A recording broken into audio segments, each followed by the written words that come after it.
বলো আলহামদুলিল্লাহ, তো আমি আকাশ জমিনের ফাঁকাটা নেকি দিয়ে পূর্ণ করে দেব। দু এক নেকি দেব না, অনেক দেব। আলহামদুলিল্লাহ বলো না কেন? আফজালু যিকরে লা ইলাহা ইল্লাল্লাহ, সবচেয়ে উত্তম জিকির হলো লা ইলাহা ইল্লাল্লাহ। ও আফজালু দুআয়ে আলহামদুলিল্লাহ, আর সবচেয়ে উত্তম দোয়া হলো আলহামদুলিল্লাহ। খুব খুশি। বিচারের মাঠে নেকির পাল্লাই সবচেয়ে ভারী নেকি সুবহানাল্লাহি ওয়া বিহামদিহি সুবহানাল্লাহিল আযীম। এতে তিনি খুব খুশি। বলবেন খুব খুশি। সূরা ফাতিহা পড়বেন, তা আগে প্রশংসা করেন, তাহলে খুব খুশি। আলহামদুলিল্লাহি রাব্বিল আলামিন, সমস্ত প্রশংসা বিশ্বজগতের প্রতিপালকের জন্য প্রশংসা। আর রহমান রাহিম, তিনি হচ্ছেন পরম দাতা দয়ালু, এটাও প্রশংসা। মালিক ইয়াউমিদ্দিন, তিনি হচ্ছেন বিচার দিনের মালিক, ফলাফল দিনের মালিক। ইয়াকা না'বুদু, একমাত্র তোমারই ইবাদত করি। ওয়া ইয়াকা নাস্তাইন, একমাত্র তোমার কাছে সাহায্য চাই। এসব বাক্যে তিনি খুব খুশি, প্রশংসা হলে খুব খুশি। আমাদের নবী মুহাম্মদ সাল্লাল্লাহু আলাইহি সাল্লাম বলেন, খায়রুদ দুআয়ে দুআ ইয়াউমে আরাফা, সবচেয়ে উত্তম প্রার্থনা দোয়া হলো আরাফার দিনের দোয়া। ওয়া খায়রু মা কুলতু আনা নাবিয়্যুনা মিন ক্বাবলি, আর সবচেয়ে উত্তম দোয়া আরাফার মাঝে যেটা আমি বলেছি, সবচেয়ে উত্তম দোয়া যেটা আমার পূর্বে সকল নবী বলেছেন, সেটা হলো উত্তম প্রার্থনা, উত্তম দোয়া। সেটা কি? লা ইলাহা ইল্লাল্লাহু ওয়াহদাহু লা শারীকা লাহু লাহুল মুলকু ওয়া লাহুল হামদু ওয়া হুয়া আলা কুল্লি শাইইন কাদির। রাসূল সাল্লাল্লাহু আলাইহি সাল্লাম বলছেন, সবচেয়ে উত্তম দোয়া আরাফার মাঠের দোয়া। সবচেয়ে উত্তম দোয়া যেটা আমি বলেছি, সবচেয়ে উত্তম দোয়া যেটা আমার পূর্বে সকল নবী বলেছেন, সেইটা কি? সেটা হলো লা ইলাহা ইল্লাল্লাহু ওয়াহদাহু লা শারীকা লাহু লাহুল মুলকু ওয়া লাহুল হামদু ওয়া হুয়া আলা কুল্লি শাইইন কাদির। লা ইলাহা ইল্লাল্লাহ, আল্লাহ ছাড়া কোনো মাবুদ নাই। ওয়াহদাহু লা শারীকা লাহু, তিনি এক, তার কোনো শরীক নাই। লাহুল মুলকু ওয়া লাহুল হামদু ওয়া হুয়া আলা কুল্লি শাইইন কাদির, প্রশংসা তার, রাজত্ব তার, একচ্ছত্র ক্ষমতা তার। এতে তিনি খুব খুশি। প্রশংসা করা হলো যে একবারে একক বলে ঘোষণা দেওয়া হলো, খুব খুশি। প্রশংসা করলে খুব খুশি, প্রশংসা করলেও খুব খুশি, আর চাইলেও খুব খুশি। তো আজকে আমাদের চাওয়া হবে প্রশংসা সহকারে। তাই তো রুকুতে গিয়ে যখন আপনি বলেন সুবহানাকা আল্লাহুম্মা রাব্বানা ওয়া বিহামদিকা আল্লাহুম্মা ইগফিরলি, তোমার প্রশংসা সহকারে তোমার পবিত্রতা বর্ণনা করছি, আমার একটা কথা শোনো, আমাকে ক্ষমা করে দাও। এই দোয়া বেশি ভালো রুকুতে সিজদায়। সুবহানাকা আল্লাহুম্মা রাব্বানা ওয়া বিহামদিকা আল্লাহুম্মা ইগফিরলি, এটা মুখস্থ নাই নাকি? তো সবাই যে সাড়া হলো না, দোকানে বসে গেলে ঢং করে, এই ছেলে ফেজলেমি করো তুমি, দোকানের দিন রাত আড্ডা পিটো কেন দিন রাত? তোমার তো বড় মোবাইল কেন? দিন রাত মোবাইলে তোমার ল্যাংটা মেয়ে নাচে, আর তুমি দেখে চক্ষু ঠান্ডা করো বেটা, কলিজা ঠান্ডা করো, এ দিয়ে জান্নাত কিনতে চাও। সব দোয়া এমনি ভুলে যাওয়া। ওই ল্যাংটা মেয়ে ওই তোমাকে ধ্বংস করেছে, তোমার বাপকে ধ্বংস করেছে, তোমার মাকে ধ্বংস করেছে, তোমার বংশ ধ্বংস করেছে, তোমার জাতিকে ধ্বংস করেছে। ওই মোবাইল আজ থেকে পেশাব করে দাও, ফেলে দাও, দিয়ে পেশাব করে উঠে যাও।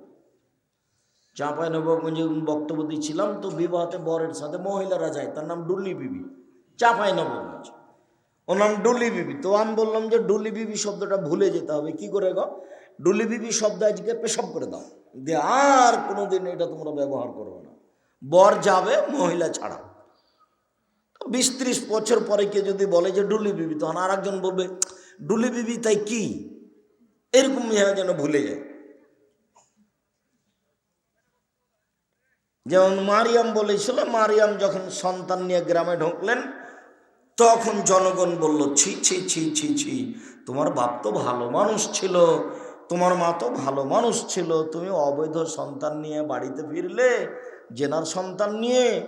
তখন মারিয়াম তো বেকায়দায়, তখন মারিয়াম হাত দিয়ে ইশারা করে দিলেন, আমি কথা বলবো না, কোলে যে বাচ্চা আছে সেই কথা বলবে।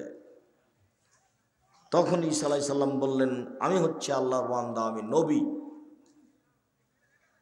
রাসূল সাল্লাল্লাহু আলাইহি সাল্লাম বললেন, কামলা মিনার রিজালে কাসীর ওয়ালাম ইয়াকমুল মিন নিসা ইল্লা সালাসা, পৃথিবীতে বহু মানুষ বড় বড় মর্যাদা পেয়েছে, বড় বড় জান্নাত পাবে, মহিলারা তেমন বড় বড় জান্নাত পাবে না, মাত্র তিনজন।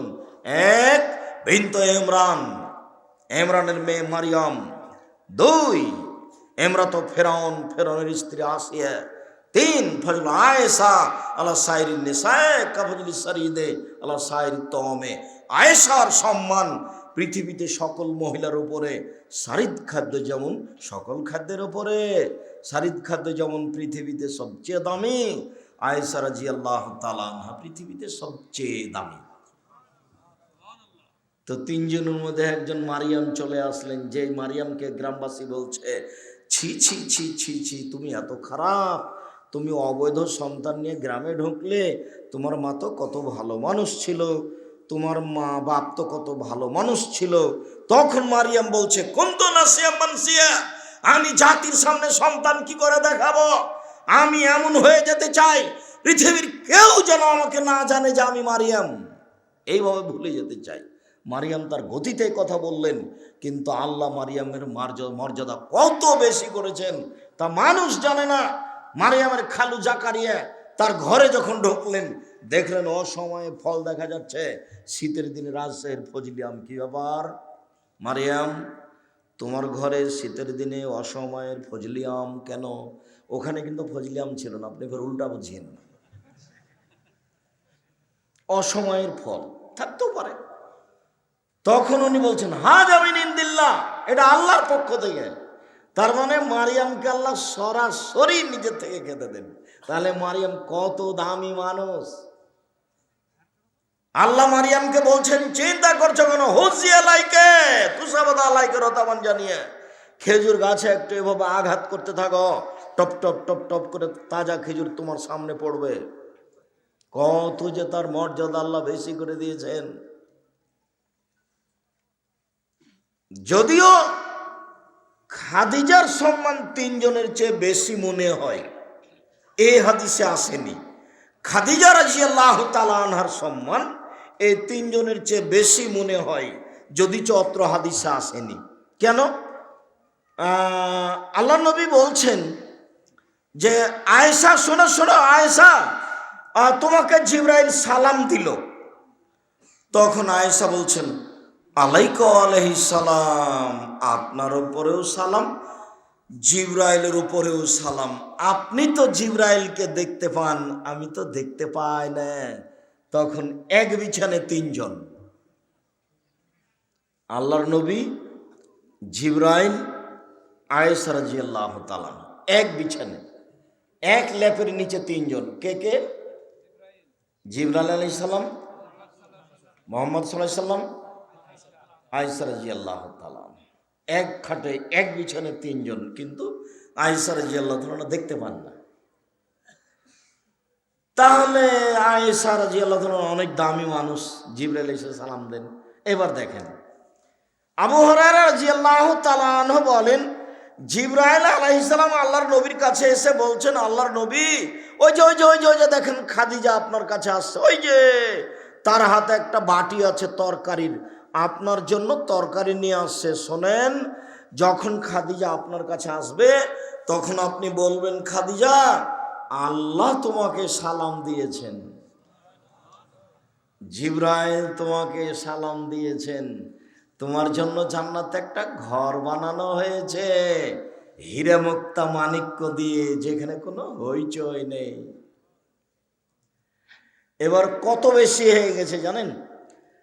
সালাম জিবরাইল দিলেন, তো জিবরাইল আয়েশা রাদিয়াল্লাহু তাআলা আনহাকে সালাম দিয়েছিলেন। তখন জিবরাইল বলেননি যে আয়েশাকে বলে দেন যে আয়েশা, তোমার জন্য একটা হীরে মুক্তা মাণিক্য দিয়ে জান্নাতে ঘর বানানো হয়েছে, যেখানে কোনো হইচই নেই। এই কথা জিবরাইল আয়েশা রাদিয়াল্লাহু তাআলা আনহার ব্যাপারে বলেননি। তবে খাদিজার ব্যাপারে বললেন যে আপনি খাদিজাকে সালাম দেন আর বলেন যে খাদিজা, তোমার জন্য জান্নাতে একটা ঘর বানানো হয়েছে হীরা মুক্তা মাণিক্য দিয়ে, যেখানে কোনো হইচই নেই। এক। দুই, খাদিজাকে বলেন যে আল্লাহ আপনাকে সালাম দিয়েছে। তখন আল্লাহ রসুল বলেননি আয়েশাকে যে আয়েশা, আল্লাহ তোমাকে সালাম দিয়েছে। আয়েশার সময়তে আল্লাহর পক্ষ থেকেও সালাম নেই, আর আয়েশার সময়তে জান্নাতে ঘর বানানোরও কথা নেই। এখন বুঝতে পারলেন কি না আমি যে কি বুঝলাম? মনে হচ্ছে, বোঝা যাচ্ছে যে পৃথিবীর সব মহিলার চেয়ে খাদিজার মান ভিন্ন হতে পারে, হবে বলে হাদিসের পরিভাষা। এদেশে একটা বই পাওয়া যায়, বইয়ের নাম আদর্শ নারী। মনে করিয়েন না যে আদর্শ নারী না কিনে আব্দুর রাজ্জাক সাহেবকে ঠকিয়ে দিচ্ছি, এটা মনে করিয়েন না। এটা মনে করবেন যে বইটা না কিনে আমি ঠকে গেছি, এটা মনে করিয়েন না। জাতির যদি রাস্তাঘাট করে দিতে না পারি, জাতির যদি স্কুল কলেজ করে দিতে না পারি, জাতিকে চূড়ান্ত সঠিক ধর্ম দিতে পারবো ইনশাআল্লাহ। ধর্মের ব্যাপারে জাতিকে ফাঁকি দিয়ে পরকাল হারাতে রাজি নই। মনে বড় স্বাদ, এদেশের মাটিতে উন্নত মানের প্রতিষ্ঠান গড়বই গড়ব ইনশাআল্লাহ। সেটাই জামিয়া সালাফিয়া, যেখানে ছেলে মেয়ে বাংলা, ইংরেজি, আরবি উন্নত মানের শিক্ষা অর্জন করে জাতির অন্যায়ের বিরুদ্ধে লড়বে। মুখে কলমে মিডিয়াই, মুখ দিন রাত বলছি, কলম এসব বই পুস্তক, মিডিয়া যেসব মিডিয়া দেখছেন আমাদের সাথে আছে। সারা পৃথিবীর পুরুষ নারী অনলাইনে যারা আমাদের সাথে এই মুহূর্তে আছেন, সমস্ত দিনী ভাই বোনকে বলছি, দিনী ভাই বোন, আমার একটা দাবির কথা মনে রাখবেন। আমার মনে বড় স্বাদ, এদেশের মাটিতে আমি উন্নত মানের প্রতিষ্ঠান গড়বই গড়ব ইনশাআল্লাহ। সেটাই জামিয়া সালাফিয়া। আমি তার জন্য অর্থের দাবি জানাইনি, তার জন্য দাবি জানিয়েছি দোয়া করতে হবে, আল্লাহ তুমি জামিয়া সালাফিয়াকে কবুল করো। অর্থের কথা বললে তখন একটু হতাশা হতাশা ভাব লাগবে। মাসে 26 লক্ষ টাকা বেতন লাগে, তাহলে তো আল্লাহ সমাদ এত টাকা, আমিও চিন্তা করি এটা হয় কি করে, আল্লাহ দেন। তো ওই চিন্তা করে হবে না, আগে দোয়া করি, তারপরে দেখা যাক কি হয়। আর বাড়ি ঘর তো নির্মাণ আছে, আপনি হয়তো জাননি। আপনার বাড়ির পাশ থেকে আমি আসলাম, এই যে ডাঙ্গিপাড়া এখানে আছে, কত দূর হইতে পারে এখানে অনুমান? গেছেন কোনোদিন? সম্মেলনও জাননি। আপনি আমাকে কি দেখাতে চান? আব্দুর রাজ্জাক সাহেব আদর্শ নারী বই না কিনে আপনাকে ঠকিয়ে দিয়েছি। আব্দুর রাজ্জাক সাহেব জামিয়া সালাফিয়া ডাঙ্গিপাড়া সম্মেলনে না গিয়ে আপনাকে ঠকিয়ে দিয়েছি। জামিয়া সালাফিয়া ডাঙ্গিপাড়া পাওয়ার রাজশাহী প্রায় 25 বিঘা জমির উপর অবস্থান করে, মেয়েদের অংশ ছাড়াই। একটা মসজিদ 2 তলা কমপ্লিট হয়ে গেছে 90% জমির উপরে, যার একতলাতে 3000 মানুষ সালাত আদায় করতে পারে। কই আপনার সাদ তো আমি বুঝলাম না। দান পরে, আমি দানের কথা বলেছি, আপনার টাকা না হলে জামিয়া সালাফিয়া করবে, গড়বেই গড়বে ইনশাল্লাহ। তাকে ঠেকানোর ক্ষমতা মানুষের হাতে নেই। তবে আমি এই কথা বলি যে আপনার দান ছাড়া জামিয়া সালাফিয়া হয়ে যাক, এটা আমি চাই না। কেন? পতিতালয়ের মহিলা যদি কুকুরকে পানি পান করে জান্নাত পেতে পারে, তাহলে জামিয়া সালাফিয়া 10টা টাকা দান করলে আমি জান্নাত পাবো ইনশাআল্লাহ। কেন? জামিয়া সালাফিয়া এমন একটা প্রতিষ্ঠান যেখানে কোনো শিরক হয় না, যেখানে কোনো বেদাত হয় না, যেখানে কোনো দলীয় দাপট থাকে না। কেউ কোনো দল সংগঠন করতে পাবে না, ছাত্র হোক শিক্ষক হোক, সব একবারে দল সংগঠন মুক্ত থাকতে হবে। কেউ কারো বিরুদ্ধে কথা বলতে পাবে না, বিরুদ্ধে কথা বলার কোনো সুযোগ নেই, মন্তব্যের কোনো সুযোগ নেই, মন্তব্য চলে না। সম্মানিত দিনী ভাই বোন, বলছিলাম আরো এখানে একটা বাক্য থেকে গেল। জামিয়া সালাফিয়া রূপগঞ্জ নারায়ণগঞ্জ ঢাকার জন্য একটা জায়গা বরাদ্দ করা হয়েছে মসজিদের জন্য 200 শতক। মসজিদের জমি কতখানি? 200 শতক জমি রেডি, অস্থায়ী মসজিদ রেডি। স্থায়ী মসজিদের কাজ শুরু হচ্ছে, যার একতলাতে 10,000 মানুষ একসাথে সালাত আদায় করতে পারবে। প্রায় 50 বিঘা জমির উপরে এই প্রতিষ্ঠান, প্রায় 50 বিঘা। মাঝে মধ্যে দেখতে যাওয়ার সাদ করবেন। আমি তো ঘন ঘনই যাই, প্রতি বৃহস্পতিবার শুক্রবারে যাই। আপনি কেন যান না? যাবেন একবার। আমি কেন যাই? আমার ঠেকা বাঁধেছে? আমার ঠেকা বাঁধেনি, আমি আপনার জন্য যাই। সম্মানিত দিনী ভাই বোন, বিশেষ প্রার্থনা, মহান আল্লাহ বলেন, উদুনি আস্তাজিব লাকুম, পৃথিবীর মানুষ তোমরা প্রার্থনা করো, আমি তোমাদের প্রার্থনা কবুল করব। পৃথিবীর মানুষ তোমরা আমাকে ডাকো, আমি তোমাদের ডাকে সাড়া দিব। মহান আল্লাহ বলেন, উদু রাব্বাকুম তাজাররুআ খুফিয়া, পৃথিবীর মানুষ তোমরা তোমাদের প্রতিপালকের কাছে প্রার্থনা করো অতীব গোপনে, অতীব বিনয়ে। অতীব গোপনে, অতীব বিনয়ে, চুপে চুপে ডাকো, প্রার্থনা করো। মহান আল্লাহ বলেন, ওয়াযকুর রাব্বাকা ফি নাফসিকা তাজাররুআ খীফা। মুহাম্মদ সাল্লাল্লাহু আলাইহি সাল্লাম, আপনি আপনার প্রতিপালককে ডাকেন অতীব বিনয়ে, ভয় ভীতি নিয়ে। অতীব বিনয়ে, ভয় ভীতি নিয়ে।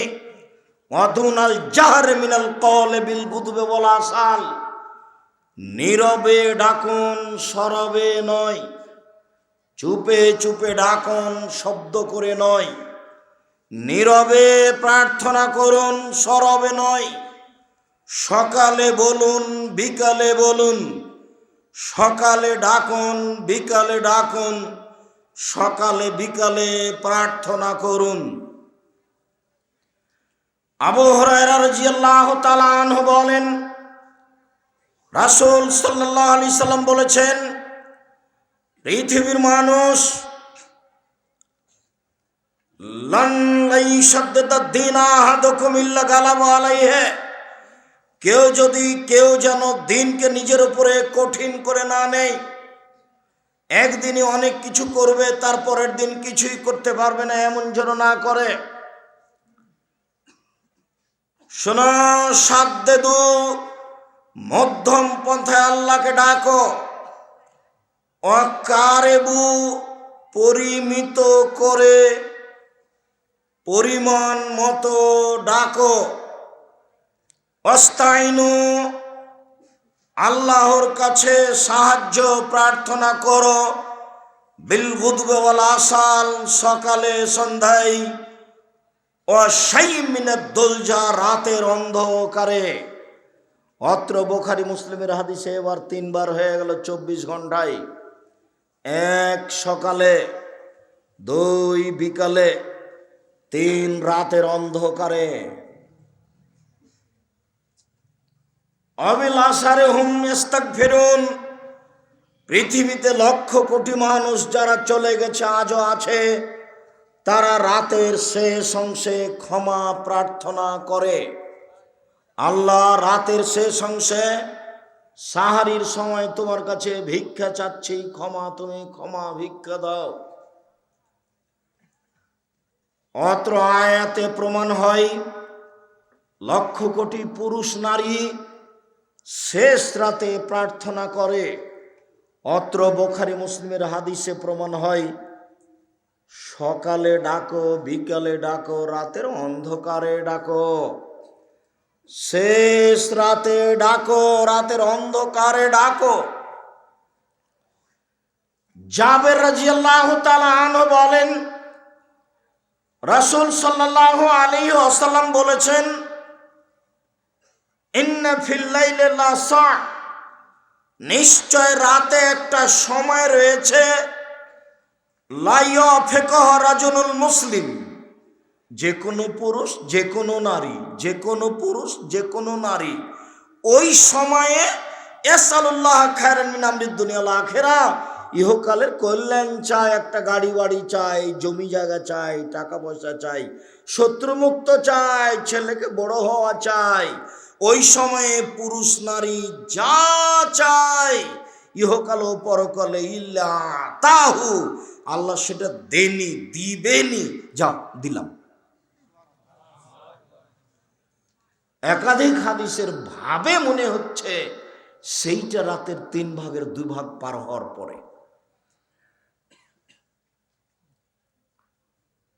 জাবের রাদিয়াল্লাহু তাআলা আনহু বলেন, রাসূল সাল্লাল্লাহু আলাইহি সাল্লাম বলেছেন, মান নামা তাহিরান, কেউ যদি ওযু করে ঘুমায়, আতাররা মিনাল লাইলে, তারপর শেষ রাতে উঠে, 1টার পরে 2টার পরে 3টার পরে শেষ রাতে উঠে, ফায়াসআলুল্লাহ খায়রান, এরপর আল্লাহর কাছে কল্যাণ চাই, ফাতাহু ইয়াহু, তখন আল্লাহ বলেন নেও, যাও নেও।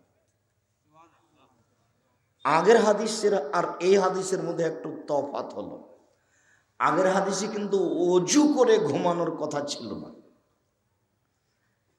চাওয়া মাত্র পাওয়া যাবে, হাদিসের ভাব অনুযায়ী বোঝা যাচ্ছে যে চাওয়া মাত্র পাওয়া যাবে, এর জন্য ওযু করে ঘুমাতে হবে।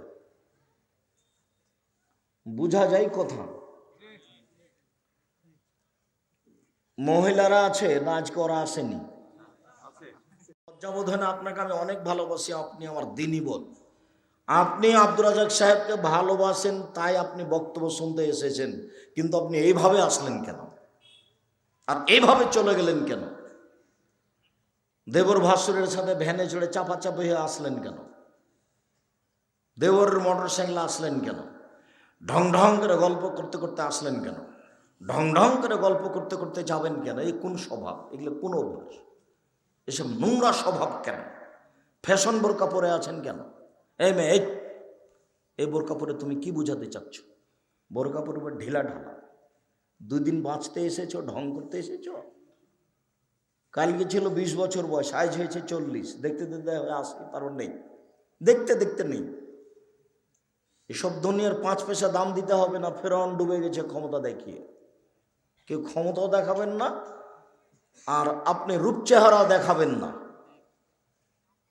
রূপ চেহারা দেখিয়ে জাতির ক্ষতি করে, হাজারো লাখো কোটি মানুষকে পাপী করে আপনি কিভাবে জান্নাতের কামনা করেন? রাসূল সাল্লাল্লাহু আলাইহি ওয়াসাল্লাম বলেন, 3 শ্রেণীর মানুষ জান্নাতে যাবে না। 1, মদমেনুল খামর, যারা নিয়মিত বিড়ি, তামাক, জর্দা, সিগারেট, গুল, নেশাদার দ্রব্য খায়, পান করে, তারা জান্নাতে যাবে না। আজ থেকে 4 ঘাট থানায় আর কোনো দোকানে বিড়ি, তামাক, জর্দা বিক্রি হবে না। মালিককে ফেরত দিতে হবে। বিড়ি, তামাক, জর্দা, সিগারেট খেয়ে, বিক্রি করে অযথা হারাম পয়সা ইনকাম করে বাঁচার কোনো প্রয়োজন নেই। এই বেঁচে কোনো লাভ নেই, ভুল হিসাব। আমি যা বলছি আপনার কল্যাণের জন্য বলছি, আমার কথা ফেরত নেওয়ার কোনো সুযোগ নেই। তবে আমি মানুষ, জাতির যদি রাস্তাঘাট করে দিতে না পারি, জাতির যদি স্কুল কলেজ করে দিতে না পারি, জাতিকে চূড়ান্ত সঠিক ধর্ম দিতে পারবো ইনশাআল্লাহ। জাতির শিক্ষা প্রতিষ্ঠান করতে পারি না মানে, উত্তরবঙ্গের সবচেয়ে বড় প্রতিষ্ঠান জামিয়া সালাফিয়া ডাঙ্গিপাড়া, 25 বিঘা জমির উপরে 2000 ছাত্র, প্রায় সবাই আবাসী, 950 মেয়ে সবাই আবাসী, প্রায় সবাই। ওটা তো আমার গতি, তাই বলছি। 4000 ছেলে মেয়ে পড়াশোনা করে। জামিয়া সালাফিয়া ডাঙ্গিপাড়া পাওয়া রাজশাহী, জামিয়া সালাফিয়া রূপগঞ্জ নারায়ণগঞ্জ ঢাকা, জামিয়া সালাফিয়া 6 মাইল বাবুগঞ্জ বরিশাল, জামিয়া সালাফিয়া তেঘরা বিরল দিনাজপুর, এসব প্রতিষ্ঠান চলছে, চলমান। আরো সময়ের গতিতে আল্লাহ ভালো জানেন ইনশাআল্লাহ। সম্মানিত দিনী ভাই বোন, 3 শ্রেণীর মানুষ জান্নাতে যাবে না। 1 শ্রেণীর মানুষ যারা বিড়ি, তামাক, জর্দা, সিগারেট, গুল, নেশাদার দ্রব্য খায়, পান করে। আত্মার বিরুদ্ধে লড়তে হবে, এটাই সবচেয়ে বড় জেহাদ। যুদ্ধের মাঠে প্রতিপক্ষকে পরাজয় করে হত্যা করে মেরে ফেলেছি। আমি বড় মুজাহিদ নই, তবে আমি মুজাহিদ। আমি সবচেয়ে বড় মুজাহিদ নই, তবে আমি মুজাহিদ, জেহাদকারী। জেহাদকারী সবচেয়ে বড় মুজাহিদ হচ্ছে ওই মাইজাহিদ আফজালুল মুজাহিদ মাইহিদ নাফসাহু, ওই সবচেয়ে বড় মুজাহিদ যে আত্মার বিরুদ্ধে জেহাদ করতে পারে। আব্দুর রাজ্জাক সাহেব বললেন, বড় মোবাইলে পেশাব করে দাও, কিন্তু চিন্তা ভাবনা করে বললাম আর কোনোদিন এই মোবাইলে ল্যাংটা মেয়ে দেখবো না, আর আমি কারোর সাথে গল্প করব না। খুব পরিকল্পনা গেলাম। রাত্রে যখন শুইতে যাচ্ছি, ঘরে কেউ নেই, কার লাইটটা অফ করে দিয়ে শুইতে গেছি, আবার হাত খান ধীরে চলে গেল। এর নাম শয়তান। এখন নিজেকে টিকে রাখেন দেখি, এরই নাম জিহাদ। আজ থেকে আর সিগারেট মুখে দিব না, দেখি পারা যায় কিনা। এরই নাম জিহাদ। এরই নাম মনের বিরুদ্ধে চলা। মন বড় শয়তান। আল্লাহ বলছেন, ইন্না নাফসা মারদবি শুয়ে, নিশ্চয় মন, আত্মা মানুষকে পাপের আদেশ করে। মন বড় খারাপ। আকল, বিবেক আপনার পক্ষে, আর মন আপনার বিপক্ষে। বিষয়টি অতীব জটিল। রাসূল সাল্লাল্লাহু আলাইহি সাল্লাম বলেন, হজবাতিন নার বিশাহওয়াত হজবাতিল জান্নাত বিল মাকারে। মনের ইচ্ছা দ্বারা, প্রবৃত্তি দ্বারা জাহান্নাম ঘেরা আছে। ত্যাগ, তিতিক্ষা, নিয়ম নীতি, কষ্ট, ক্লেশ দ্বারা জান্নাত ঘেরা আছে। জান্নাত পাওয়া টপ ব্যাপার, জাহান্নাম পাওয়া সহজ। মন মতো চললেই জাহান্নাম পাওয়া যায়, প্রবৃত্তি অনুযায়ী চললেই জাহান্নাম পাওয়া যায়। প্রবৃত্তি অনুযায়ী চলে কে? দাড়ি চাঁচে যে, দাড়ি চেঁচে বেটি ছেলা সাজতে চায়। দাড়ি নাই কার? মহিলা মানুষের। আপনি দাড়ি থাকবে পুরুষ, আপনি এটা বুঝাবে পুরুষ। দাড়ি থাকলে পুরুষত্ব ক্ষমতা বেড়ে যায়, স্ত্রী খুশি হয়। শুনুন,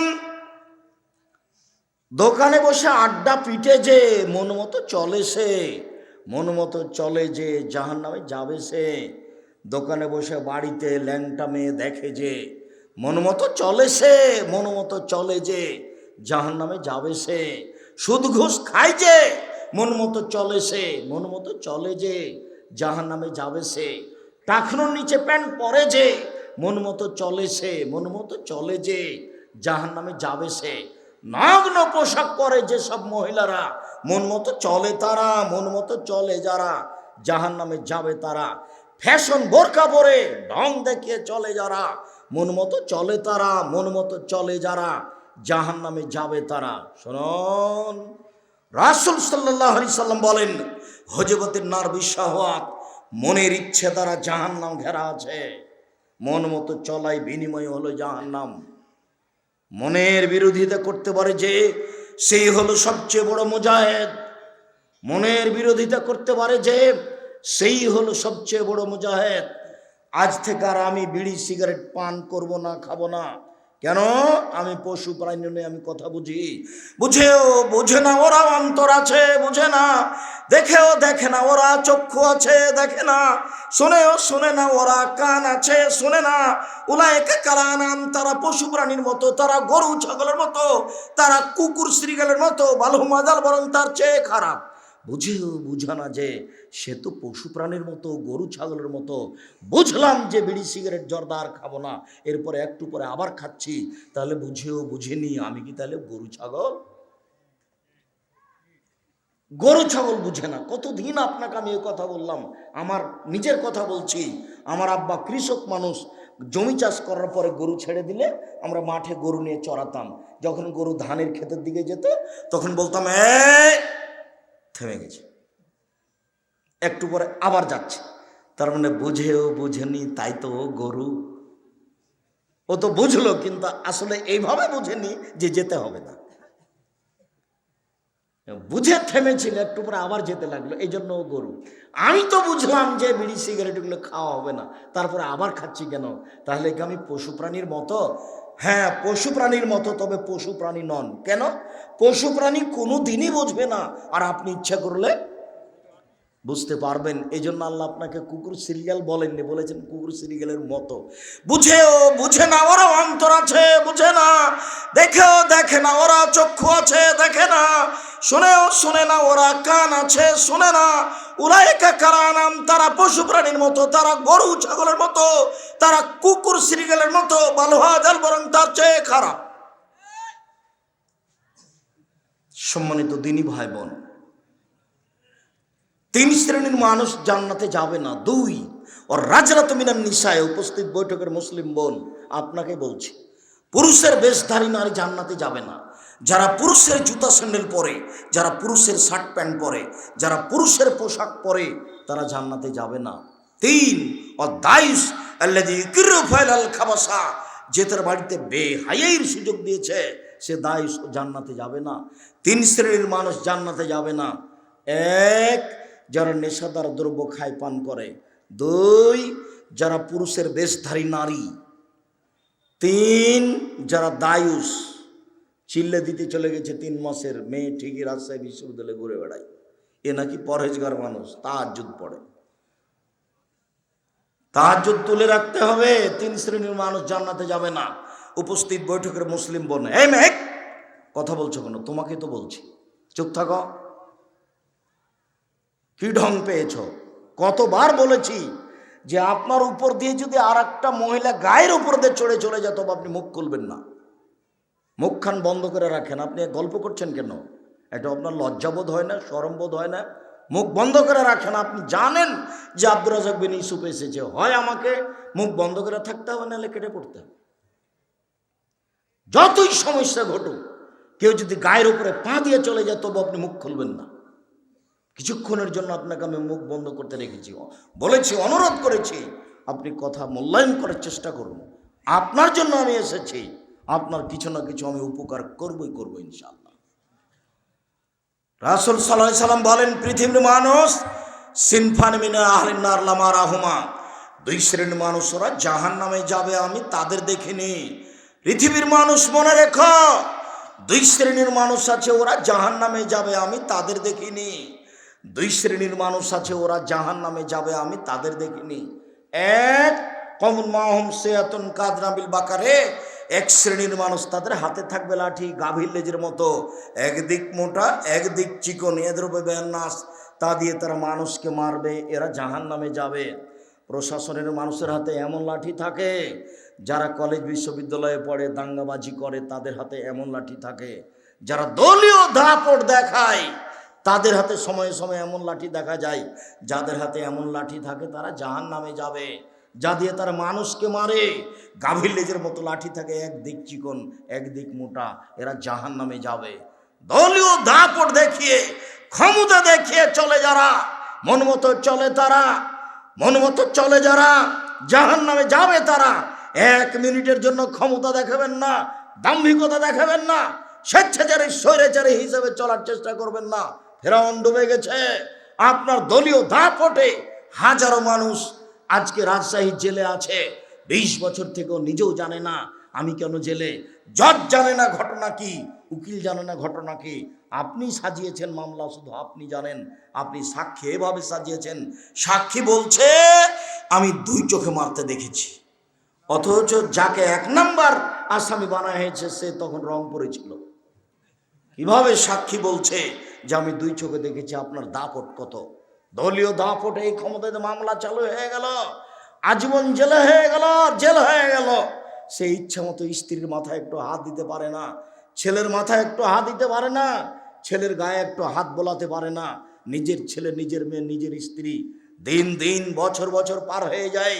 আপনি অত স্বাভাবিক ভেবেছেন আপনি এমনিতে জান্নাতে চলে যাবেন? জান্নাত পড়ে আছে, অসম্ভব হতে পারে না।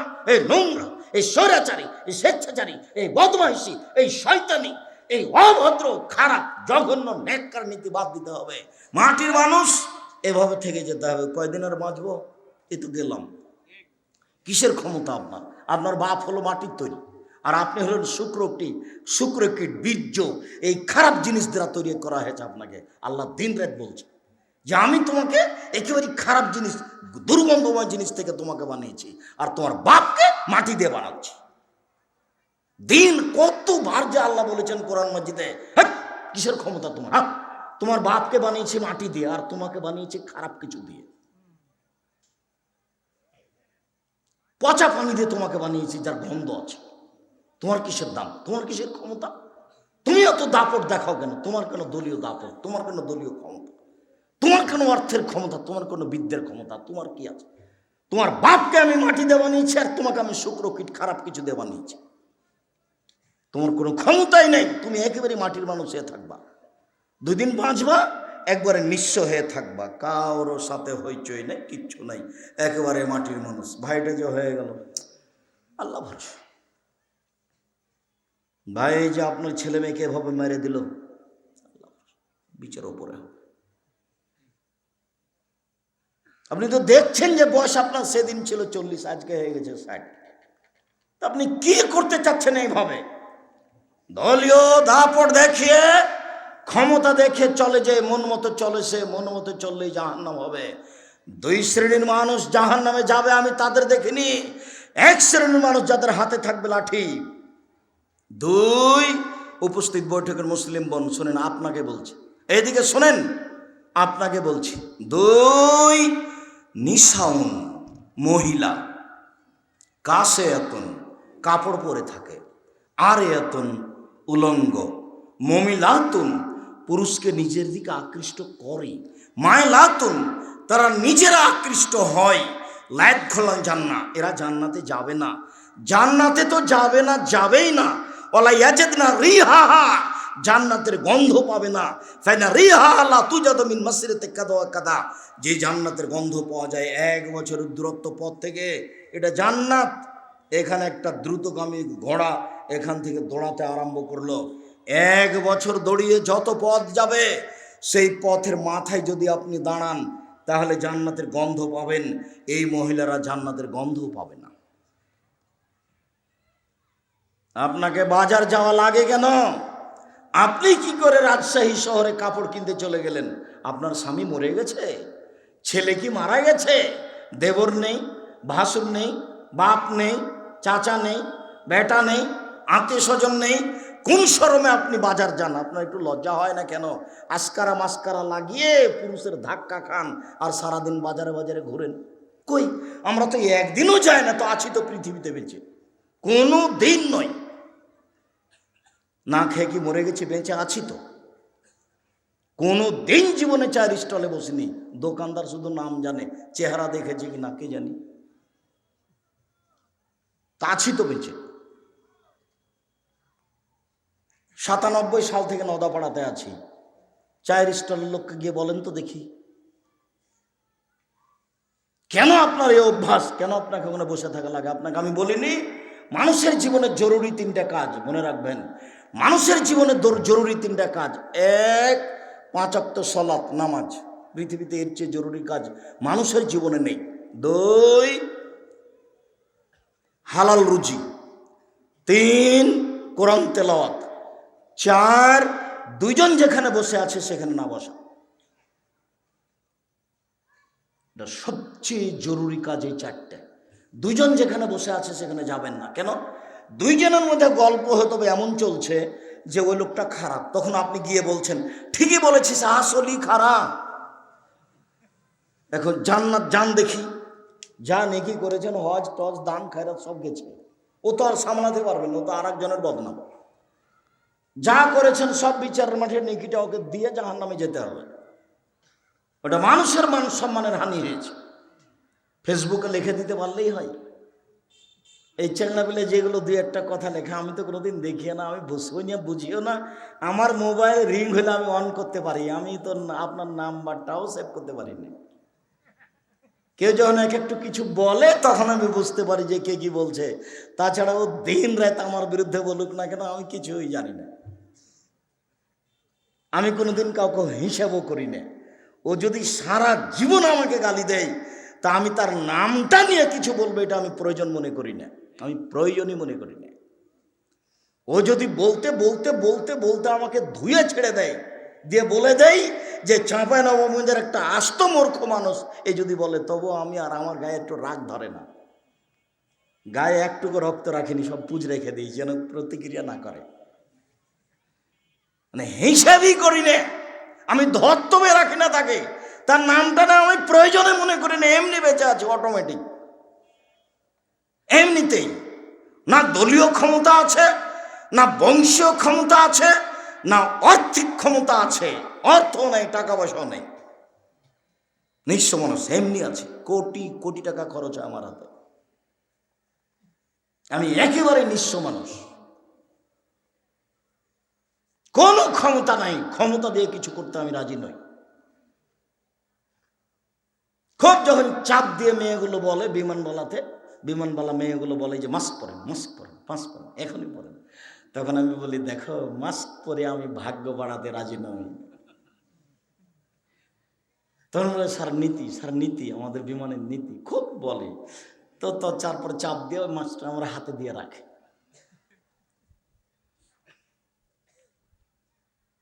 3 ফুট দূরে দাঁড়াতে হবে, আমি কোনোদিন স্বীকৃতি দিইনি। মাস্ক এমনিতেই পরেন, ধুলাবালি জীবন আছে, কিন্তু করোনা থেকে বাঁচার জন্য পড়তে হবে, ভুল সিদ্ধান্ত, এরই নাম শিরক।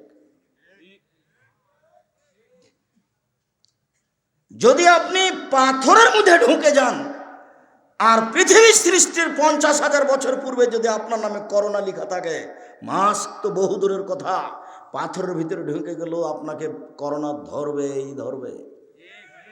পৃথিবীর সৃষ্টির 50,000 বছর পূর্বে যদি লেখা না থাকে, যার করোনা হয়েছে ওর গায়ের উপরে যদি গাও লাগিয়ে থাকেন, মরা পর্যন্ত আপনার গায়ে করোনা ধরবে না।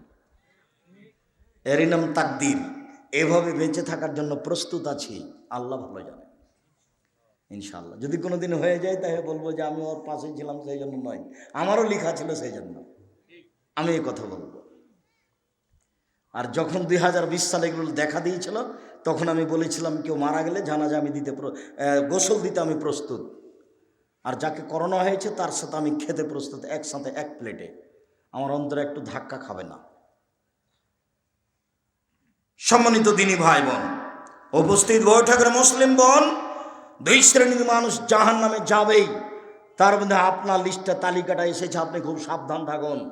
নিজের রূপ চেহারা দেখিয়ে জাতির ক্ষতি করে নিজেকে শিক্ষিতা মনে করিয়েন না, জান্নাত কেনার চেষ্টা করিয়েন না। মহিলা মানুষ ঘরে থাকেন, লুকিয়ে থাকেন, দাম বাড়বে, মান সম্মান আল্লাহ বাড়াবে। আর আপনি কাপুরুষ, যার কারণে আপনার স্ত্রী মাঠে নেমেছে, আল্লাহকে ডাকুন। রাসূল সাল্লাল্লাহু আলাইহি সাল্লাম বললেন, সকালে ডাকো, বিকালে ডাকো, রাতের অন্ধকারে ডাকো। আবু হুরায়রা রাদিয়াল্লাহু তাআলা আনহু বলেন, রাসূল সাল্লাল্লাহু আলাইহি সাল্লাম বলেছেন, ইয়ানজিলু রাব্বুনা তাআলা ইলা সামাই দুনিয়া হিনা ইয়াবকা সুলসুল্লাহ ইল আখিরা। পৃথিবীর মানুষ মনে রেখো, রাতের 3 ভাগের 2 ভাগ পার হয়ে গেলে আল্লাহ তাআলা সপ্তম আকাশ থেকে প্রথম আকাশে নেমে আসেন। অনুমান ধরা যেতে পারে রাত 1টার পরে, 2টার পরে, 2:30, 3টার পরে আল্লাহ নেমে এসে বলেন, মায়াদুনি ফাস্তাজিবালাহু, কে আমাকে ডাকে আমি তার ডাকে সাড়া দিব। মায়াসালুনি ফাউতিহু, কে আমার কাছে কিছু চায়, যে যা চায় আমি তাকে তাই দিয়ে দিব। মায়াস্তাগফিরুনি ফাগফিরালাহু, কে আমার কাছে ক্ষমা ভিক্ষা চায় আমি তাকে ক্ষমা করে দিব। কে কি চায় প্রতিক্ষমান আল্লাহ। রাতের 3 ভাগের 2 ভাগ পার হওয়ার পরে আনাস রাদিয়াল্লাহু তাআলা আনহু বলেন, রাসূল সাল্লাল্লাহু আলাইহি সাল্লাম বলেছেন, আল্লাহ তাআলা বলেন, মানে হাদিসে কুদসি, আনাস রাদিয়াল্লাহু তাআলা আনহু বলেন, রাসূল সাল্লাল্লাহু আলাইহি সাল্লাম বলেছেন, আল্লাহ তাআলা বলেন, মানে হাদিসে কুদসি, আল্লাহ তাআলা বলেন, ইবনা আদম, আদমের ছেলে মেয়ে শোনো, মা দাওতানি ওয়া রাজাউতানি, তুমি যেভাবে ডাকো আমি সেভাবে থাকি। আদমের ছেলে মেয়ে শোনো, তুমি যেভাবে ডাকো আমি সেভাবে থাকি। তুমি যেভাবে আশা পোষণ করো আমি সেভাবে পূর্ণ করে থাকি। তুমি যেভাবে আশা পোষণ করো সেভাবে আমি পূর্ণ করে থাকি। গাফারতু লাকা আলা মাকানা মিনকা ওয়ালা উবালি, আমি তোমাকে ক্ষমা করে দিলাম, আমি পরোয়া করি না তুমি কত বড় পাপী, আমি পরোয়া করি না তুমি কত বড় পাপী, আমি পরোয়া করি না তুমি কত বড় পাপী। তুমি যেভাবে ডাকো আমি সেভাবে থাকি, তুমি যেভাবে আশা পোষণ করো আমি সেভাবে পূর্ণ করে থাকি। আদম সন্তান লা বালাগাত যুনুবুকানার সময়ে তোমার পাপ বেশি হতে হতে হতে যদি আকাশে লেগে যায়, আদমের ছেলে মেয়ে শোনো, তোমার পাপ আর পাপে আকাশ জমিন পরিপূর্ণ হয়ে গেছে। ফাস্তাগফারতানি, তুমি আমার কাছে ক্ষমা চাও, গাফারতু লাকা, আমি তোমাকে ক্ষমা করে দিব। হলো উবালি, আমি পরোয়া করি না তুমি কত বড় পাপী, আমি পরোয়া করি না তুমি কত বড় পাপী, আমি পরোয়া করি না তুমি কত বড় পাপী। তুমি যেভাবে ডাকো আমি সেভাবে থাকি, তুমি যেভাবে আশা পোষণ করো আমি সেভাবে পূর্ণ করে থাকি। এভাবে আল্লাহ বলছে। একটু পড়ারও সময় হয় না আপনার কাছে। বইয়ের নাম উপদেশ, বইয়ের নাম কে বড় লাভবান, বইয়ের নাম রাসূল সাল্লাল্লাহু আলাইহি সাল্লামের সালাত বনাম প্রচলিত সালাত। যে কোনো একটা বই আছে, এগুলো লেখা সবটাতে আছে। সালাতের উপরে বইটা অনেক দিন পরে হলে আপনার জন্য লিখেছিলাম। বই খুললেই মাঝে মধ্যে এসব হাদিস পাওয়া যাবে, নফল সালাতের মধ্যে এসব হাদিস পাওয়া যাবে, রাতে আল্লাহকে ডাকার ব্যাপারে হাদিস পাওয়া যাবে, রাতের 3 ভাগের 2 ভাগ পার হয়ে যাওয়ার পরে আল্লাহর কাছে প্রার্থনা করতে হবে।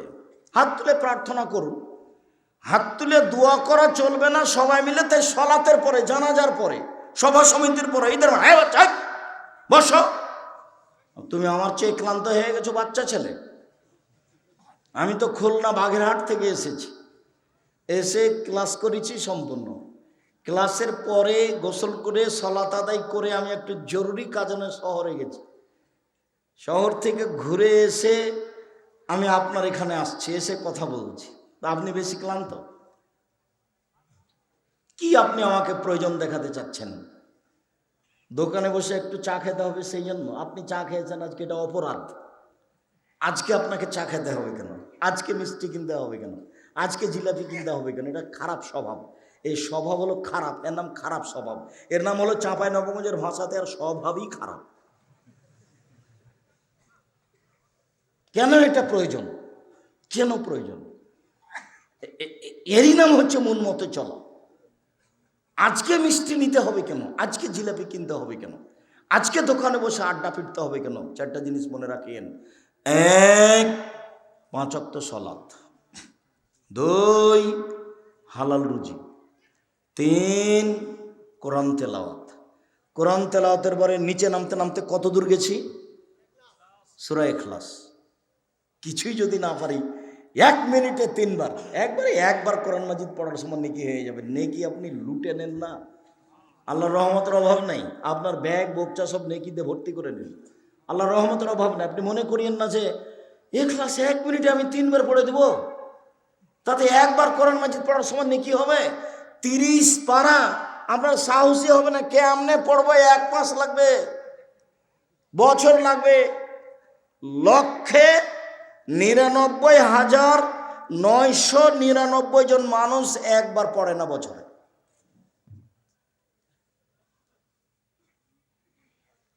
এই জিনিসটা হয়ে যাবে 1 মিনিটে। সেটার নাম কি? সূরা ইখলাস। কই আপনার আজকে পড়েননি? 2-1 জন তো থাকতেই পারে, এতগুলো মানুষ আর মনেই নাই। খাচ্ছে আর ছেলে মেয়ের সাথে হুড়াহুড়ি করছে, বইয়ের সাথে আর ঘুরে বেড়াচ্ছে। আর দাঙ্গামা হাঙ্গামা, ব্যবসা বাণিজ্য, কাকে মারছে, কাকে ঘোরাচ্ছে, কাকে গালি দিচ্ছে, এভাবেই চলছে। নরমতা বলে কোনো জিনিস নাই। কেউ যখন একটু খেপে উঠছে তখন ও তার চেয়ে 10 গুণ খেপছে। সবসময় রাগ দিয়ে কাজ নিচ্ছে, ক্ষমতা দিয়ে কাজ নিচ্ছে। অথচ রাগ দিয়ে ক্ষমতা দিয়ে কাজ নিলে দুটাই ভুল, ওটা ক্ষতি হবে। নাহলে পাপী হয়ে যাবেন, পরকাল হারাবে, পরিবেশ নষ্ট হবে। সম্মানিত দিনী ভাই বোন, আরো দু একটি এখানে জরুরি কথা।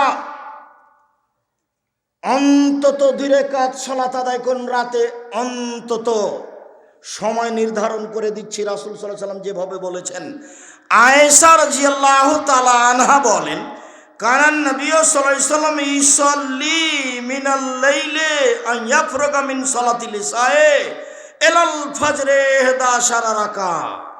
আল্লাহর নবী এশা সালাতের পর থেকে নিয়ে ফজরের সলাত পর্যন্ত সময়ে 11 রাকাত সলাত আদায় করতেন। ইসাল্লিমু ফি কুল্লি রাকাতাইনে, প্রত্যেক 2 রাকাতে সালাম ফিরতেন। ওয়া ইউতির বিওয়াহিদাতিন, মাত্র 1 রাকাত বিতর পড়তেন। তবে অন্য হাদিসে এসেছে 3 রাকাত বিতর পড়তেন। তবে অন্য হাদিসে এসেছে 13 রাকাত সালাত আদায় করতেন, তখন 5 রাকাত বিতর। বিতরে 1 রাকাত একটানা, 3 রাকাত একটানা, 5 রাকাত একটানা, মধ্যে কোনো আত্তাহিয়াত নেই, একটানা। তবে সালাত রাতের বার দাঁড়াবে গিয়ে 8 রাকাত। তো এশার পর পড়ে নেন 2 রাকাত, বিতর পড়ে নেন 1 রাকাত, তারপর 2 রাকাত পড়ে নেন, রাতের সালাত হয়ে গেল। আপনি বড় দামি মানুষ, ঘুমিয়ে যান, রাতের কোনো অংশে উঠেন, অন্তত 2 রাকাত পড়েন।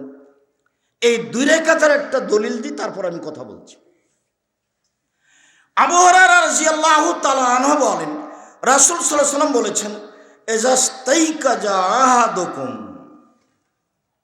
যখন তোমাদের কোনো ব্যক্তি রাতে জাগবে, স্ত্রীকে জাগাবে, অসাল্লায়া ও সাল্লা রাকাতের জামিয়ান, 2 রাকাত সালাত আদায় করবে 2 জন মিলে, নইলে একাই 2 রাকাত সালাত আদায় করবেন। করতে পারবেন না জাকিরুল্লাহ জাকিরাত, ওদের তালিকা হয়ে যাবে, যারা খুব দামি মানুষ তাদের তালিকায়। পৃথিবীতে যারা নবী রাসূল সোহদা সিদ্দিক, ওদের একটা তালিকা আছে, বিশাল তালিকা। রাতে কেউ যদি 2 রাকাত সালাত আদায় করতে পারে, 2 রাকাত অল্প সময়ে, তাহলে এর নামটা ওই তালিকায় আসবে। অন্তত 2 রাকাত। সময় কখন থেকে নিয়ে কখন পর্যন্ত? এশার পর থেকে নিয়ে ফজর পর্যন্ত। সবচেয়ে ভালো কখন? 3 ভাগের 2 ভাগ পার হওয়ার পরে। সুবহানাকা ইন্নাকা ফাতনা। এই আয়াত আপনি পড়তে থাকবেন, আকাশের দিকে মুখ করে তাকাবেন, আকাশের দিকে আর পড়বেন 5 আয়াত, আর না হলে শেষ পর্যন্ত পড়ে নেবেন। তারপরে আপনি বলবেন, লা ইলাহা ইল্লাল্লাহু ওয়াহদাহু লা শারীকা লাহু, লাহুল মুলকু ওয়া লাহুল হামদু ওয়া হুয়া আলা কুল্লি শাইইন কাদির, ওয়া সুবহানাল্লাহি ওয়া আলহামদুলিল্লাহি ওয়া লা ইলাহা ইল্লাল্লাহু আল্লাহু আকবার, ওয়া লা হাওলা ওয়া লা কুওয়াতা ইল্লা বিল্লাহ, রব্বিক ফিরলি সুম্মা দাউস্তুজিবা। এই দোয়া পড়ার পরে যে দোয়া করবে সেটাই কবুল হবে, যে দোয়া করবে সেটাই কবুল হবে, যা বলবে সেটা আল্লাহ মেনে নেবেন। লা ইলাহা ইল্লাল্লাহু ওয়াহদাহু লা শারীকা লাহু, আল্লাহ ছাড়া কোনো মাবুদ নাই, তার কোনো শরীক নাই, তিনি একক। লাহুল মুলকু ওয়া লাহুল হামদু ওয়া হুয়া আলা কুল্লি শাইইন কাদির, রাজত্ব তার, প্রশংসা তার, সর্বময় ক্ষমতার অধিকারী তিনি, সর্বশক্তিমান তিনি। সুবহানাল্লাহি ওয়া আলহামদুলিল্লাহি ওয়া লা ইলাহা ইল্লাল্লাহু আল্লাহু আকবার, পবিত্রতা বর্ণনা করি তার, প্রশংসা বর্ণনা করি তার, তিনি ছাড়া কোনো মাবুদ নেই, তিনি এক অদ্বিতীয়। লা হাওলা ওয়া লা কুওয়াতা ইল্লা বিল্লাহ, বাহ্যিকভাবে আন্তরিকভাবে তার শক্তি ছাড়া নড়াচড়া করার কোনো শক্তি নাই। রব্বিক ফিরলি, তুমি আমাকে ক্ষমা করো, রব্বিক ফিরলি, তুমি আমাকে ক্ষমা করো। এইটুকু বলার পরে এখন যা বলবেন সেটাই গ্রহণ হবে, যা বলবেন সেটাই গ্রহণ হবে। হাদিস বুখারী মুসলিম।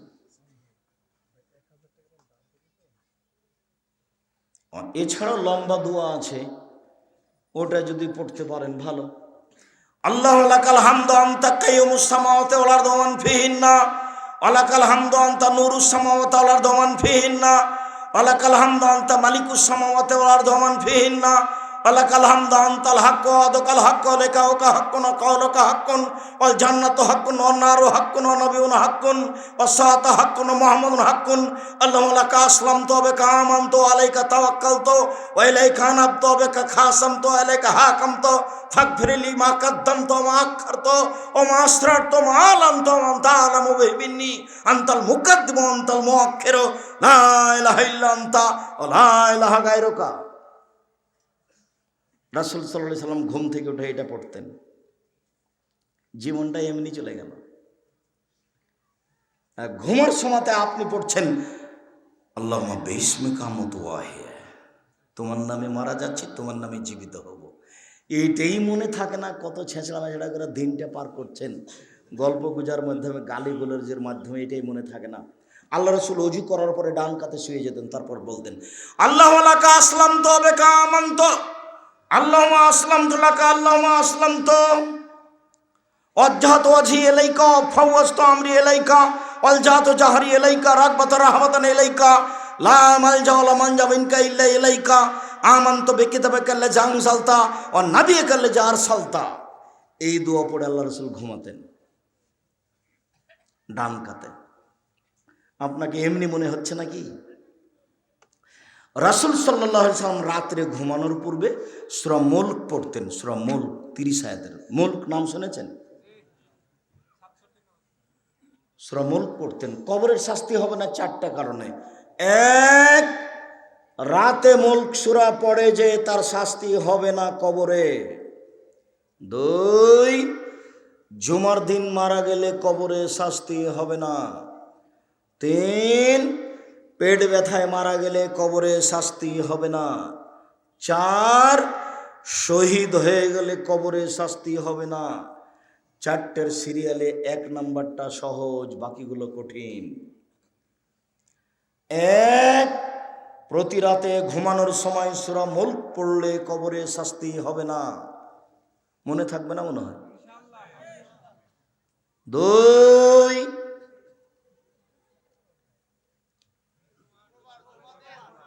জুমার দিন মারা গেলে কবরে শাস্তি হবে না। জাযাকাল্লাহ খাইর, বারাকাল্লাহ।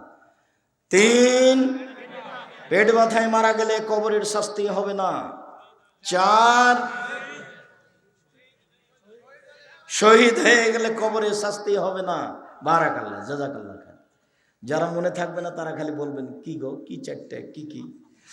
তো 4টে মনে না থাক সেটা চিন্তা করতে হবে না, একটা থাকলে হলো। সেটা কি? সূরা মুলক, যেটা সহজ, যেটা পারা যাবে, যেটা আয়াতের ভিতরে আছে। বাকিগুলো অনেকখানি আয়াতের বাহিরে, ইচ্ছা করলেও সবটা হয়ে উঠবে না। আর 1 নাম্বারটা সহজ আছে। জীবন বাজি রেখে চেষ্টা করেন পড়ার, জীবন বাজি রেখে। কত ঝামেলা ছেলের, মেয়ের, দেশের, জনগণের, রাষ্ট্রের, নিজের, মানে ঝামেলা, মারামারি, হইচই, দাঙ্গা মাহাঙ্গামা, খাওয়া, নাতি নাতনি, পোতা পুতিন, একবার কত যে লেগে আছে। খালি পড়তে বসেছেন আর নাতি লাভ দিয়ে কোলের উপরে উঠে গেছে, কোরআন মাজিদের উপরে উঠে গেছে, তখন ওকে সামলাতে সামলাতে বন্ধ করে দিয়ে শুয়ে গেলেন রাত পার। কত ঝামেলা নেবেন আপনি? তার নাম হচ্ছে আফজালুল মুজাহিদ। আত্মার বিরুদ্ধে জেহাদ করা খুব কঠিন। আপনি আমার দিনী ভাই, আপনার আমি কিছু না কিছু উপকার করবই করবো ইনশাআল্লাহ। রাসূল সাল্লাল্লাহু আলাইহি সাল্লাম বলেন, পৃথিবীর মানুষ মনে রেখো, মান সাররাহু ইস্তাজিবাল্লাহু লাহু ফিস সাদায়েত ফাইকসরু ফির রাখায়। কোন মানুষ যদি বিপদে পড়ে তার দোয়া কবুল হওয়া চায়, আল্লাহ আমি বিপদে পড়েছি আমার দোয়া কবুল করো, তাহলে তার জন্য উচিত যখন ভালো অবস্থায় আছে তখন যেন বেশি বেশি দোয়া করে। বুঝা গেল না কথা? খুব বিপদে পড়েছি তখন যেটা বলছি সেটাই শোনো, যেটা বলছি সেটাই শোনো। এরকম করতে হলে কি করতে হবে? ভালো অবস্থায় দোয়া করতে হবে। আনাস রাদিয়াল্লাহু তাআলা আনহু বলেন, রাসূল সাল্লাল্লাহু আলাইহি সাল্লাম বলেছেন, লা ইয়াসালু আহাদুকুম হাজাতাহু কুল্লাহু হাত্তা ইয়াসালুহু সিসান আহলি জানকাতা।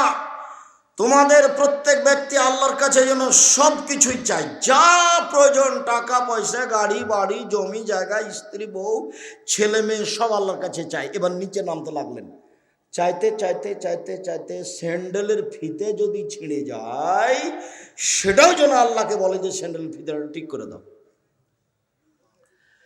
এই কথা কিন্তু আল্লাহ রাসূল স্যান্ডেলের ফিতা বলে বলেননি, এইটা বলে বলেছেন যে কম থেকে কম, সই থেকে সই, সূচ থেকে সূচ, দা থেকে দা, কুড়াল থেকে কুড়াল, আগুন থেকে আগুন, ম্যাচ থেকে ম্যাচ, যেটার একেবারেই কম দাম সেটাও কার কাছে চাইতে হবে? ম্যাচটা কিনতে বের হয়েছেন তখন বলতে হবে আল্লাহ ম্যাচটার একটা ব্যবস্থা করে দিও, দোকানে যেন থাকে। সামান্য যদি দেখেন যে দোকানও নাই, দোকান বন্ধ, দেখছেন বাড়ি তো নাই, এখন আর এটা নেওয়া পারবেন না করতে, চাইলেন কিন্তু সামলাতে পারবেন না, অথচ অল্প। এই জন্য ওখানে চাইতে হবে এটা সহজ করে দাও। আমি না বুঝে আমার জীবনটা পার করে দিলাম, আমি আপনার কিছু না কিছু উপকার করবই করবো ইনশাআল্লাহ। আপনি আমার দিনী ভাই, আপনি আমার দিনী বোন। আবু হুরায়রা রাদিয়াল্লাহু তাআলা আনহু বলেন, রাসূল সাল্লাল্লাহু আলাইহি ওয়াসাল্লাম বলেছেন, ইস্তাবজিলিল আদমা লাম ইয়াদুবে ইসমিন আও কাতিয়াত রাহিমিন। মানুষের দোয়া কবুল হবে, তবে তিনটা কারণে হবে না। এই ছেলে, এদিকে খেয়াল করো, গায়ে হাত দিয়ে বসে আছো নাকি? তোমার আর আমি বেশি দেরি করতে চাচ্ছি না, আমিও খুব ক্লান্ত, কাছাকাছি চলে এসেছি। থামো, উপস্থিত বৈঠকের মুসলিম বোন থামেন, মুখ বন্ধ করেন, এদিকে খেয়াল করেন। আপনি তিনটা কারণে দোয়া কবুল হবে না। এক, বে ইসমিন, পাপের দোয়া করলে কবুল হবে না। বলছেন আল্লাহ চুরি করছি কেউ যেন না দেখে, বলছেন আল্লাহ জেনা করছি কেউ যেন না দেখে, এরকম দোয়া কবুল হবে না। দুই, কাতিয়াত রাহিমিন, সম্পর্ক ছিন্ন করা দোয়া কবুল হবে না। শ্বশুর বাড়িতে গেছিলেন, টাকা আনবো মনে করে টাকা দেয়নি, তখন বউকে বলছেন আল্লাহ যেন তোর বাপের বাড়ি আর কোনোদিন না নিয়ে যায়। এটা হলো সম্পর্ক ছিন্ন করার দোয়া। সব ঝামেলা বিবাহের সমাতে শ্বশুরের সাথে লাগায়। এইসব মানুষগুলোর স্বভাবই খারাপ। আপনি কোনোদিন করেছেন নাকি? এই ছেলে, শ্বশুরের বাড়িতে দেওয়ার স্বাদ রাখবেন, নেওয়ার স্বাদ রাখো না কোনো দিন। বিবাহ করার পরে তোমার শ্বশুর যা দাইয়া পাঠিয়েছে সব ফেরত দাও। তোমাদের এই এলাকা থেকে একদিন একটা লোক গেছে, সে উত্তরাধিকার সম্পর্কে, অংশ বন্টন সম্পর্কে সে একটা জ্ঞান অর্জন করতে চায়। তা আমাকে গিয়ে বলছে আপনার ইন্টারভিউ নিতে এসেছি। তা আমি একটু হেসে উঠলাম, ভাই কী ব্যাপার? তো কিছু উত্তরাধিকার ওরাসাত জিজ্ঞাসা করলো, সূত্রে জিজ্ঞাসা করার পরে আমাকে বলছে যে আপনার আব্বা মারা গেছেন না বেঁচে আছেন? মারা গেছে। তা আপনার জমি জায়গার খবর কি? তখন আমি বললাম যে আমার বাপকে মাটি দিয়ে আসার পরে, জমি ভাগ করার পরে আমরা খাওয়া দাওয়া করেছি। যদি জমি আমি একটু চিনি, আমার ছোট ভাই চিনেই না, আজও নয়। ও বরিশাল মডেল কলেজের শিক্ষক, আর আমি একটু টুকটাক করে জমি জায়গা চিনতাম। ও আমার ভগ্নিপতির বোনেরা করে, ওরা আমরা কোনো হিসাবই করি না। ভাগ তো বহুদূরের কথা, তবে শরীয়ত অনুযায়ী সেদিন ভাগ করে দিয়ে একটা হিসেব দিয়ে আমরা রাতে খাওয়া দাওয়া করেছি। আর আপনার বাপ মারা যাওয়া 10 বছর হয়ে গেল, আপনি এখনো আপনার বোনকে জমি দেননি। কি অধিকার আপনার এখানে? আপনার বাপের 3 বিঘা জমি, আপনি নেবেন 2 বিঘা, আপনার বোন নেবে 1 বিঘা। তা আপনি কি সকালে নেবেন, আপনার বোন বিকেলে নেবে, এরকম না একসাথে? আপনার বাপের জমিগুলো যখন আপনি আর আপনার বোন যখন ঘুরছিলেন, থাকছিলেন, তখন আপনার বোনও বলছিল যে এগুলো জমি আমাদের, আপনিও বলছিলেন যে এগুলো জমি আমাদের, এভাবে বলছিলেন না? ভাই বোন যখন জমির পাশ দিয়ে হাঁটছিলেন, তখন আপনার বোনও বলছিল যে এই জমিগুলো আমাদের, আপনিও বলছিলেন এই জমি আমাদের। তো আপনার বাপ মারার পরে ওই বোন আর বলবে না নাকি? এরকম হলো কেন? এই লোক হলো কুকুর শ্রীগালের চেয়ে খারাপ। বক্তব্যে বলা আছে এ লোক কুকুর শ্রীগালের চেয়ে খারাপ। আর তোমাকে বলেছি যে আব্বা জমি দিয়ে দেন, ফুপুর জমি মেরে খেয়ে আমরা পরকাল হারাতে রাজি নেই। ভাগ্য নিয়ে এসেছি, ভাগ্য রেখে আসিনি। ভাগ্য নিয়ে আসিনি, ভাগ্য নিয়ে এসেছি, ভাগ্য রেখে আসিনি। আব্বা ফুপুর জমি নিয়ে পরকাল হারাতে রাজি না, আপনি ফুপুকে আজকে দিয়ে দেন। কি করে খাবো? ভাগ্যে যেটা আছে সেটা করেই খাবো। 3, ওয়ালাম ইয়াস্তাজিল, তাড়াহুড়া না করলে, তাড়াহুড়া করলে দোয়া কবুল হবে না। তখন সাহাবীগণ বলছেন মাল ইস্তিজাল, তাড়াহুড়া কি জিনিস? আগের দুটো বুঝেছি। 1, পাপের জন্য দোয়া করলে কবুল হবে না। 2, সম্পর্ক ছিন্ন করার জন্য দোয়া করলে দোয়া কবুল হবে না। 3, তাড়াহুড়া করলে দোয়া কবুল হবে না। তাড়াহুড়া কি জিনিস এটা বুঝতে পারলাম না। তখন আল্লাহ রাসূল বলছেন বুঝতে পারলে না? একুলো দোয়া করে আর বলে কাদ্দাওয়াত ও কাদ্দাওয়াত লামা ইস্তাজাব, কই দোয়া করি, কই দোয়া করি, দোয়া কবুল হয় না। ফায়াস্তাহসির, তারপর অলস হয়ে যায়। ফায়দাও দোয়া, তারপর দোয়া ছেড়ে দেয়। এর নাম তাড়াহুড়া। 2 মাস 6 মাস চেয়েছে, হয়নি, তখন বলছে আর হবে না। রাসূল সাল্লাল্লাহু আলাইহি সাল্লাম সালাতে সিজদায় গেছিলেন, তখন আবু জাহলের পক্ষ থেকে রাসূলের উপরে উটের ভুঁড়ি চাপিয়ে দেওয়া হয়েছিল। ফাতেমা রাদিয়াল্লাহু তাআলা দৌড়িয়ে এসে ভুঁড়িটা উঠিয়ে সরিয়ে দিলেন। আল্লাহ রাসূল উঠে বদদোয়া করলেন, আল্লাহ ওদবা, সাইবা, খালিদ বিন ওয়ালিদ, ওয়ালিদ বিন মুগীরা, উমাইয়া, এদেরকে তুমি ধ্বংস করো। আল্লাহ রসুল বদদোয়া করলেন। এই বদদোয়া কবুল হলো 12 বছর পরে। রাসূলের দোয়া কতদিন পরে কবুল হলো? 12 বছর পরে। ইউসুফ আলাইহিস সালাম হারিয়ে গেলেন। ইয়াকুব আলাইহিস সালাম ছেলের জন্য দোয়া করতে লাগলেন। দোয়া করতে করতে করতে চোখের পানি বের হতে হতে চোখ অন্ধ হয়ে গেল, আর দেখতে পায় না। 25 বছর পরে আল্লাহ ছেলে ফেরত দিলেন। ছেলেই পাল্টা বললেন, আব্বা আম্মা চলে আসতে হবে মিশরে, আর ইসরায়েলে থাকতে হবে না, এখানে চলে আসতে হবে। ফিলিস্তিনে থাকতে হবে না, এখানে চলে আসতে হবে। দোয়া কবুল হলো 25 বছর পরে। তাড়াহুড়া করবেন না, দোয়া আপনি করতেই থাকেন, করতেই থাকেন। সম্মানিত দিনী ভাই বোন, আলোচনার শেষে এসে বলছি, অন্তত আজকের জন্য রাসূল সাল্লাল্লাহু আলাইহি সাল্লাম বলছেন, দাওয়াতুন লিআখিহি বিজাহিল গায়ব মুস্তাজাবাতুন। কেউ যদি কারোর জন্য দোয়া করে তাহলে এ দোয়া কবুল হবেই। কেউ যদি কারোর জন্য দোয়া করে তাহলে এ দোয়া কবুল হবেই। বাপ মায়ের দোয়া কবুল হবেই, মাজলুমের দোয়া কবুল হবেই। যে জেলে আছে ও মাজলুম, আপনি আমার জন্য দোয়া করছেন, এই দোয়া কবুল হবে। কেন? আপনার মাথার পাশে একজন ফেরেশতা আছেন। যতবার আপনি বলছেন আল্লাহ তুমি আব্দুর রাজ্জাক সাহেবকে হেফাজতে রাখিও, ততবার ফেরেশতা বলছেন আমিন, আর বলছেন অলাকা বিমিসলিন, তুমি তার জন্য যা বললে তোমার জন্য তাই, তুমি তার জন্য যা বললে তোমার জন্য তাই। আমি আপনার জন্য দোয়া করলাম, তখন ফেরেশতা আপনার জন্য দোয়া করলেন, আমার জন্য দোয়া করলেন। বুঝা যায়নি কথা? আমি আপনার জন্য দোয়া করলাম, তখন ফেরেশতা আমার জন্য দোয়া করছে।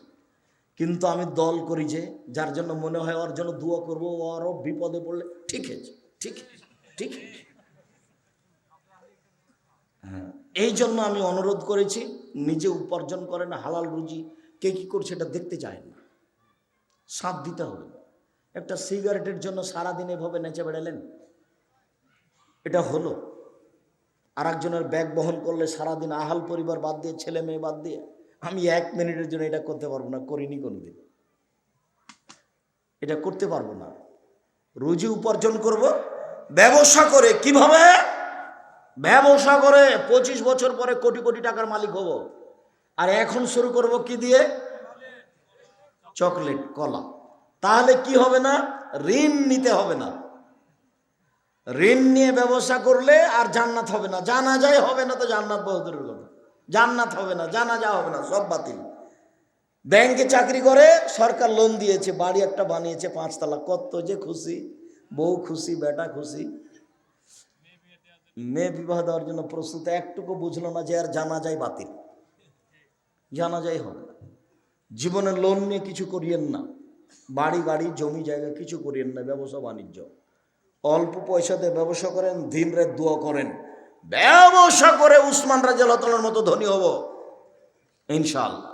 নিজের উপকার করব, জাতির উপকার করব, এই চেষ্টা করেন। আর দিন রাত আল্লাহর কাছে প্রার্থনা করেন। সম্মানিত দিনী ভাই বোন, আমি আপনাদেরকে বিশেষ প্রার্থনার উপরে সংক্ষিপ্ত আলোচনা করে পরকালমুখী হওয়ার জন্য অনুরোধ জানাচ্ছি। এই ছেলে, আমি দোয়া পড়ি তারপরে। সম্মানিত দিনী ভাই বোন, আজকে সংক্ষিপ্ত আলোচনা বিশেষ প্রার্থনার উপরে করে আপনাকে আমি আন্তরিকভাবে পরকালমুখী করতে চেয়েছি।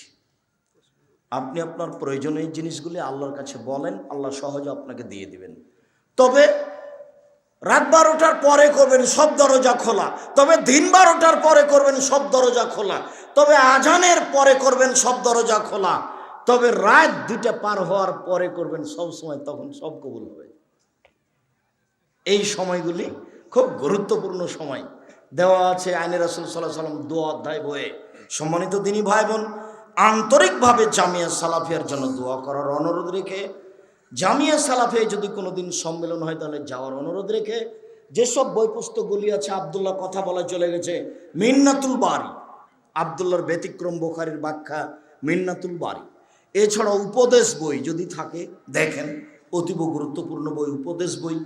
আর সলাতের উপরে বই যেটা নতুন বের হয়েছে, পোশাক, নতুন একটা বই বের হয়েছে, পেশা পোশাক। আর এছাড়া ক্যালেন্ডার আছে, সকাল সন্ধ্যার দোয়া দেওয়া আছে, সিরিয়াল, সারাদিনের দোয়া দেওয়া আছে, সিরিয়াল 50 টাকা মূল্য। আমার দিনী ভাই বোনকে সবাকেই বইগুলি সংগ্রহ করার জন্য অনুরোধ জানাচ্ছি।